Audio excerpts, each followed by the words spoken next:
குமரன் வந்து ஷோரூமுக்கு கூட்டிகிட்டு போயிட்டு விஜய் என்ன பண்ணாரு, நிறைய ட்ரெஸ் எல்லாம் எடுத்து தராரு. குமரன் எவ்வளோ வேணாம்னு சொல்கிறாரு.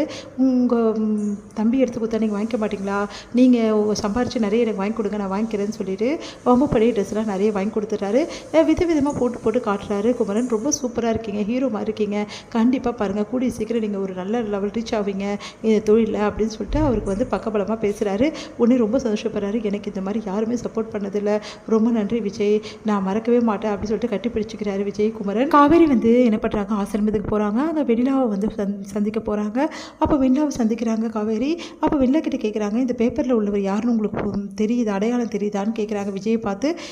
இவர் இவர் அப்படின்னு சொல்லிட்டு விஜய் விஜய் அப்படின்னு சொல்கிறாங்க. ஏன் விஜய் அப்படின்றாங்க. அழுதுகிட்டே கேட்டு காவேரியால் தாங்கிக்க முடியல, பயங்கரமாக கதறி அழறாங்க. அப்போ விஜய் வந்து வெண்ணிலா சந்திச்சா பழைய நினைவுகள் எல்லாமே அவங்களுக்கு வந்துடும். அது மட்டும் கிடையாது, அவங்க விஜய் விட்டு போகிறதுக்கு வாய்ப்பே இல்லை. இப்போ நான் என்ன செய்ய போகிறேன், எப்படி நான் வந்து என் கண் கூட இதெல்லாம் தெரிஞ்சு நான் சேர்த்து வைக்க போகிறேன் அப்படின்னு சொல்லிட்டு கதறி அழறாங்க. அவங்களால முடியல. சரிங்க நாங்கள் வரேன்னு சொல்லிட்டு அங்கேருந்து கிளம்புறாங்க. நேராக வந்து கங்கா கிட்ட வராங்க. அழுதுகிட்டே வரதை பார்த்துட்டு கங்கா என்னடி ஆச்சு அப்படின்னு கேட்குறாங்க. உடனே வந்து ஓடி வந்து கட்டிக்கிறாங்க. என்னடி ஆச்சு அப்படி, உனக்கு மூஞ்சி 2 நாள் நல்லா இல்லை, அதை நினச்சேன், என்ன ஆச்சு சொல்லு அப்படின்னு. இந்த மாதிரி சொல்லிட்டு நிறைய விஷயத்த எல்லாத்தையுமே சொல்கிறாங்க. அப்போது நீ என்ன பண்ண போகிற, வெண்ணிலாவை கூட்டின்னு வந்து சேர்த்து வைக்க போறியா அவன் புருஷன் கூட அப்படின்னு அதிர்ச்சி அடைகிறாங்க. அது வந்துக்கா என்னால் வந்து அவர் இல்லாமல் இருக்க முடியாதுக்கா, என்ன பண்ணுறதுன்னு தெரிலக்கா, எனக்கு விஜய் வேணும்க்கா அப்படின்னு சொல்லிட்டு அழறாங்க. சரி நீ கவலைப்படாத, இதுக்கெல்லாம் வந்து சொல்யூஷன் கண்டிப்பாக இருக்குது. முதல்ல விஜய்க்கு உனக்கும் உள்ள வந்து புரிதல் வந்து சரியில்லை, நீ விஜய் தப்பாக புரிஞ்சுக்கிட்டேன்னு நினைக்கிறேன் அப்படின்னு. நீ என்னக்கா சொல்கிற, ஆமாடி, எந்த புருஷனும் வந்து பொண்டாட்டி விட்டு தர மாட்டான், முதல்ல லவ் பண்ணுவாங்க, எல்லாம் செய்வாங்க கல்யாணத்துக்கு முன்னாடி.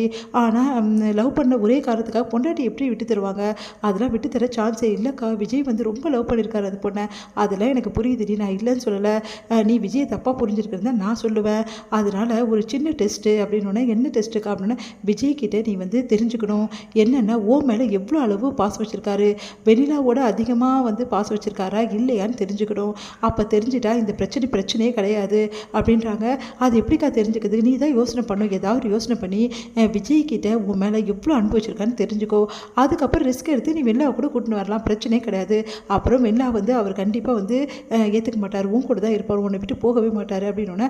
அக்கா இதெல்லாம் நடக்குமாக்கா, நீ தான் யோசனை பண்ணும், ஏதாவது ஒன்று யோசித்து விஜய் மனசில் ஃபுல்லாக என்ன இருக்குன்னு தெரிஞ்சுக்கோ. அவரே வாய் திறந்து உன்னை வந்து நீ தான் முக்கியம், என்ன எனக்கு முக்கியம் இல்லைன்னு சொல்லணும். அந்த மாதிரி ஒரு சூழ்நிலை ஏற்படுத்து. அதுக்கப்புறமா பாரு, கண்டிப்பாக வந்து உன்னை விட்டு தர மாட்டார் வெண்ணிலாக்காக, புரியுதா, உன் கூட சேர்ந்து வந்து பாழ்வார், வெண்ணிலா வந்தாலும் உன்னை பிரிய மாட்டார். அக்கா இதெல்லாம் நடக்குமாக்கா, கண்டிப்பாக நடக்கும், யோசனை பண்ணி செய், புரியுதா, உனக்கு சின்ன குழந்தைல சொல்லித்தரதுக்கு உனக்கு எல்லாம் தெரியும் அப்படின்னு சொல்கிறாங்க. உன்னை யோசிக்கிறாங்க காவேரி ஏதாவது பண்ணணும் அப்படின்னு சொல்லிட்டு. இங்கே வந்து விஜய் ரொம்ப டென்ஷனாக இருக்கார். காவேரி எங்கே போனா, ரொம்ப நேரமாக ஆளை காணும் அப்படின்னு சொல்லிட்டு கேட்குறாரு.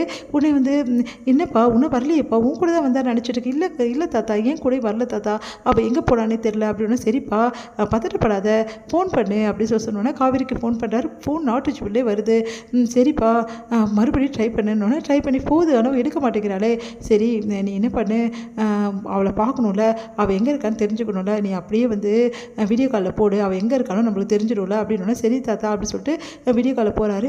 என்ன பண்ண என்ன பிரயோஜனம், அவளை எவ்வளோ நாளைக்கு உங்கள் கூட இருக்க போகிறா, சும்மா ஓவராக வந்து அவள் காணோன்னு பதட்ட அடைகிறீங்க அப்படின்னு சொல்லிட்டு ராகினி வந்து உட்காந்து அப்படியே பார்க்குறாங்க டென்ஷனாக மனசுலேயே பேசிக்கிட்டு.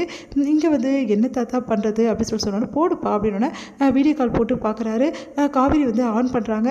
எங்கே காவேரி இருக்க, வந்துடுறாங்க வீட்டுக்கு, நான் எங்கே ஆளே காணோம், இவ்வளோ நேரம் ஆச்சு இன்னும் வராமல் இருக்க, நான் வந்துடுறேன்னு சொல்லிட்டு உடனே கட் பண்ணிடுறாங்க. நான் உடனே கட் பண்ணிட்டா, எங்கே இருக்கா, இல்லை தாத்தா ஒன்றுமே பிளாங்காக இருக்கா, ஒன்றுமே இருட்டாக இருக்குது, அவள் எங்கேயும் இருக்கா, எனக்கு ரொம்ப பதட்டமாக இருக்குது தாத்தா அப்படின்னோடனே. நீ பதட்டப்படாத, மறுபடியும் கால் பண்ணணும், மறுபடியும் கால் பண்ண எடுக்கல, என்ன தாத்தா ஃபோன் எடுக்க மாட்டேங்கிறா, ஃபோன் வேறு சுவிட்ச் ஆஃப் வருது, எனக்கு ரொம்ப பயமாக இருக்குது தாத்தா அப்படின்னா. அதெல்லாம் வந்துடுவாப்பா இன்னும் கொஞ்சம் நேரத்தில், அவள் எங்கே வரப்போகிறா, வெண்ணிலாவோட விஷயம் தெரிஞ்சு ஓடிட்டாலும் நம்ம அப்படின்னு சொல்லிட்டு நக்கலாக வந்து ராகினி பார்த்துட்ருக்காங்க.